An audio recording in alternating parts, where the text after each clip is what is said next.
साल 1998 की बात है। बनारस की गलियों में एक पुराना विशाल हवेली नुमा घर था, ठाकुर हवेली। वहीं रहती थी प्रभा ठाकुर। उम्र 25 साल, सुंदरता की मिसाल, संस्कारों की मूर्ति। उसकी शादी हुए 2 साल हो चुके थे और उसके पति सौरभ ठाकुर से उसका रिश्ता शुरू से ही गहरे लगाव और सम्मान से भरा हुआ था। प्रभा की दुनिया सौरभ तक ही सीमित थी। शादी के 1 साल बाद जब प्रभा गर्भवती हुई तो पूरा घर खुशियों से भर गया, लेकिन नियति को कुछ और ही मंजूर था। 8वें महीने में ही गर्भपात हो गया और साथ ही डॉक्टरों ने कह दिया, प्रभा अब मां नहीं बन सकती। प्रभा का संसार जैसे थम गया। सौरभ ने उसे समझाया, हिम्मत दी और कहा, अगर ज़रूरत पड़ी तो हम किसी बच्चे को गोद ले लेंगे, लेकिन तुम्हारा साथ मुझे हमेशा चाहिए। प्रभा ने भी मुस्कुराकर हामी भर दी, लेकिन उसके मन में कहीं न कहीं एक अधूरापन घर कर चुका था। 1 साल बीता। हवेली में एक नई महिला ने कदम रखा, नैना। गांव की एक अनाथ लेकिन तेज तर्रार और खूबसूरत लड़की, जिसे ठाकुर साहब ने एनजीओ के ज़रिए काम पर रखवाया था।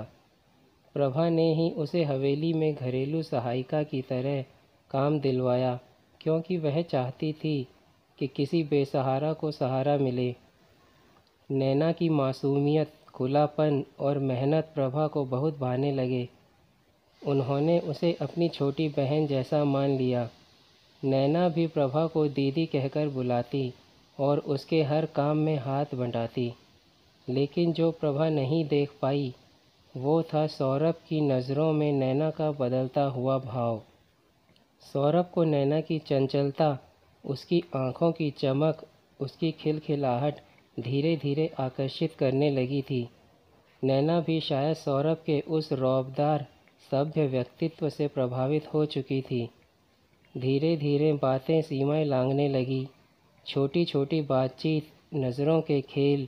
और फिर वो एक रात जब हवेली की छत पर बारिश में भीगती नैना को देखकर सौरभ का मन डगमगा गया। वो एक रात जिसने सब कुछ बदल दिया। जब प्रभा को यह सब पता चला तो उसका दिल चूर चूर हो गया। उसे लगा जैसे उसकी अपनी परछाई ने ही उसे धोखा दे दिया हो।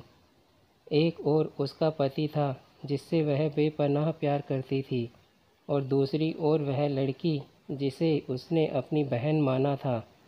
प्रभा ने एक शब्द नहीं कहा, बस नैना से दूरी बना ली और सौरभ से आंखें चुराने लगी। लेकिन दर्द उसकी आंखों से छलकता रहा। कुछ महीनों बाद नैना गर्भवती हो गई। सौरभ ने प्रभा के सामने सर झुका दिया। मैं जानता हूँ मैंने गुनाह किया है, लेकिन जो हुआ है अब उसे अनदेखा नहीं कर सकते। प्रभा ने चुपचाप जवाब दिया, अगर यही तुम्हारी मर्ज़ी है तो नैना को इस घर की बहू बना लो। उस दिन प्रभा सच में टूट गई। नैना अब ठाकुर हवेली की दूसरी बहू बन गई। समाज ने बहुत बातें की, लेकिन ठाकुर ख़ानदान ने सब कुछ झेल लिया। नैना ने एक बेटे को जन्म दिया, आरव। प्रभा का दिल बच्चे के लिए ममता से भर उठा। वो जानती थी कि ये बच्चा नैना का है, लेकिन उसका दिल उसे अपना कहने को मजबूर हो गया। नैना ने भी आरव को प्रभा के करीब आने दिया, क्योंकि वह जानती थी प्रभा का प्यार सच्चा है। धीरे धीरे तीनों ने एक अनकहा समझौता कर लिया। 3 रिश्ते, एक त्रिकोण, जिसमें ना कोई जीता ना कोई हारा। सालों बीते। आरव बड़ा हो गया, प्रभा की गोद में पला, नैना की ममता में सींचा गया और सौरभ की छाया में बढ़ा। लेकिन फिर बीमारी ने सौरभ को जकड़ लिया। कैंसर से लड़ते लड़ते वो 1 साल में ही बहुत कमज़ोर हो गया। अपने आखिरी दिनों में सौरभ ने दोनों पत्नियों को पास बुलाकर कहा, तुम दोनों मेरी दुनिया थी और मैं तुम दोनों को बराबर चाहता था। मैं जानता हूँ कि मैंने दोनों से नाइंसाफ़ी की, लेकिन तुम दोनों ने जो सहा उसे मैं शब्दों में नहीं कह सकता।